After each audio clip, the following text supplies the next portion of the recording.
Hey everybody, this is Abby Finance here. We're on a mission to educate our listeners about money.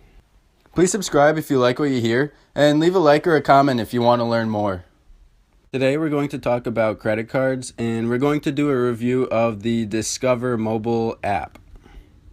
So it's an easy login process. I like to use Touch ID for pretty much all my apps.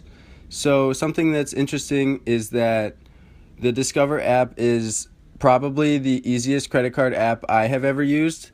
Mind you, I've only used the Bank of America and the Discover credit card apps. I really do strongly prefer the Discover credit card app. So we're going to take a look at some of the features that we really like about the Discover credit card.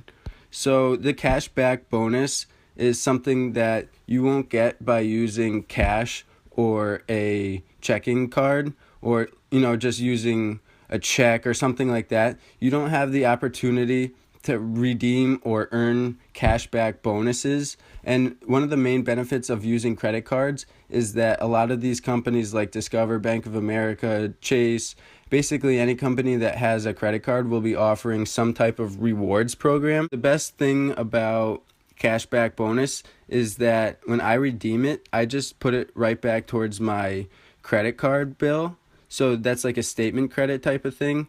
And by doing that, I just am able to continue paying my bill in full each month. And I would say that is the most important thing of having a credit card, is looking at your last statement balance, which is basically a 28-day period or a month-long period where there will be a spending period essentially. So on the first of the month, for example, you might have an account balance of 0 because you just opened this account. So what you would do is use this credit card throughout the month, and you just swipe it wherever you go, and you don't necessarily have the money backing up the purchases you are making right at that point in time. And that's what using a line of credit is. You're using somebody else's money to purchase things in the short term, and then at the end of the month, the credit card company closes your account down and says, all right, you rang up a balance of, for me, it was $992.46 through the month of February 2017. And that's a pretty expensive month for me. I actually purchased about $600 worth of auto insurance at once because there was a discount. It basically subtracted 1 month of payment by paying the whole auto insurance in full. So that's another thing about money and finance, is that you can get significant discounts by paying more money at once. I'm not a big fan of giving up $400 of my dollars, $600 of my dollars right at once. But I felt that the discount of almost $100 was well worth it in the long run. And I didn't need to worry about paying this car insurance bill out monthly now. It was just taken care of in one swoop. Getting back to credit card balances, my standard option, and what I believe everybody who's using credit cards standard option for payment, should always be pay the statement balance in full automatically every month. So that means you tie your checking account to a credit card account.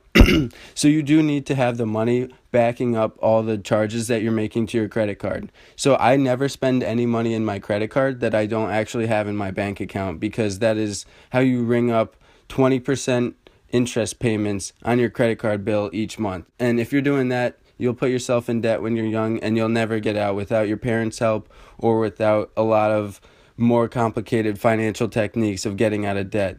The most important thing to do with a credit card is get it when you're young, pay the statement balance in full each month, and begin to build up your credit score. That's one thing that the Discover credit card app does that makes it a very good to use app, is that it offers the FICO credit score report at any point in time. It really just pulls it once at the end of each month, and it'll give you your number, usually ranging between like 650 and 850 or something like that. And you start out right around 700 or 710 or so if you don't have any credit history, and then you just start working your way up. And the idea with the credit score is that you're just proving that you're financially responsible over a period of time. And what this does is it allows you to basically finance your house or your car at a lower interest rate, meaning that you'll make lower payments each month because you've been proven to be a responsible borrower. So now this is an issue because a lot of people are not educated on this, and you basically have no idea what a credit card is, other than you can just spend up to $5,000 of somebody else's money and you don't even need to have any money backing it up. But that's where people get out of hand, and then they start paying penalties because they're not making their minimum payments or any payments at all, and they ring up 20% plus interest. So my bill of $1,000 might actually go up to about $1,200 at the end of the next month, simply from interest, because the interest on credit cards is extremely high, and it's interest that you need to pay back. It's not interest like you might return in the stock market or in a savings account or on a bond or anything else like an investment. This is interest on top of expenses that you have already put as a liability to your name. So credit card debt is a subtraction of your net worth, and by paying out interest, you're actually increasing the amount of debt that you have. So I'm being a little bit careful in here. I'm not actually showing too much of the Discover credit card app because there is some sensitive information in here that is private, and it would be bad if I was broadcasting it out to the world. So I'm sorry I didn't really walk through everything within the Discover credit card app, but I would have to recommend, if you're a college kid and you don't have a credit card yet, you should probably apply to a Discover student a Discover student credit card. I actually got approved with the Discover student credit card. I referred a friend, and we got cash bonuses of about $50 for referring each other. And additionally, you basically will get approved if you're a college student and you apply to Discover, from what I've seen anyway. So this is a good way of opening up a credit card, beginning to build your credit history, beginning to understand how credit is used and what the term means. And, it is complicated and it is risky. We don't want you guys going out there and spending money that you don't have and racking up big credit card bills and paying 20% interest out there. So if you guys have any questions, please let us know. And we hope you learned something from watching our video today about credit card apps. So this is Abby Finance signing off. Please leave this video a like or a comment, and definitely subscribe if you haven't yet. Thank you. Bye.